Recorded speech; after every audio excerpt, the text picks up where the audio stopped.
The BMI tells you something about how much you weigh in relation to how tall you are, right? So it's a very crude and rough tool. It can tell you in general, in a large population, potentially if you have more or less fat, but it doesn't really tell you anything about where that fat, for example, is, and how you are doing metabolically. So this is a little bit of the issue. So you can be perfectly skinny and look, perfect on the outside, and on the inside you could already have some metabolic issues with, some insulin resistance, some fatty liver, and chronic inflammation developing quietly in the background. So in other words, the BMI tells you the same thing that the scale tells you, but this is a little bit of an issue because it's so superficial. Instead of focusing on body weight, instead of focusing on what you look like, instead of focusing on a number that says only something, on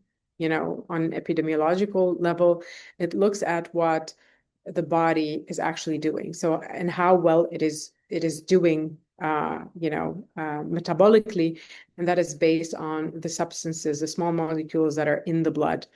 And these molecules in the blood, you have to think about it this way, they reflect how all of the organs are working together, right?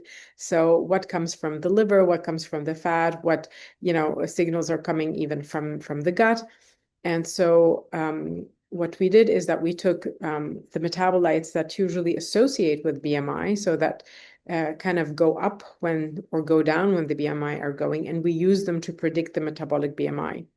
And with this, we kind of see a signature of obesity. So what does the blood of somebody who theoretically has obesity look like?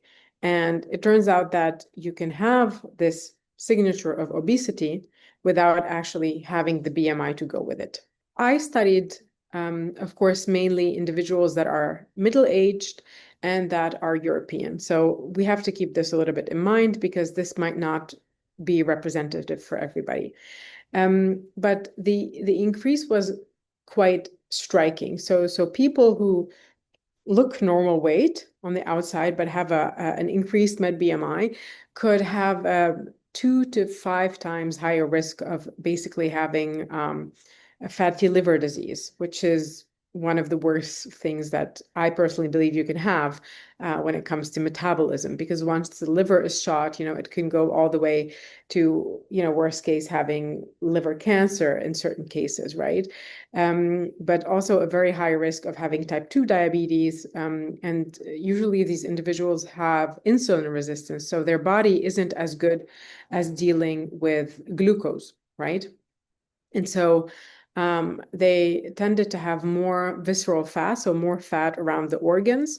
And in many cases, their profiles looked similar to somebody who has a high normal, like a high calculated BMI.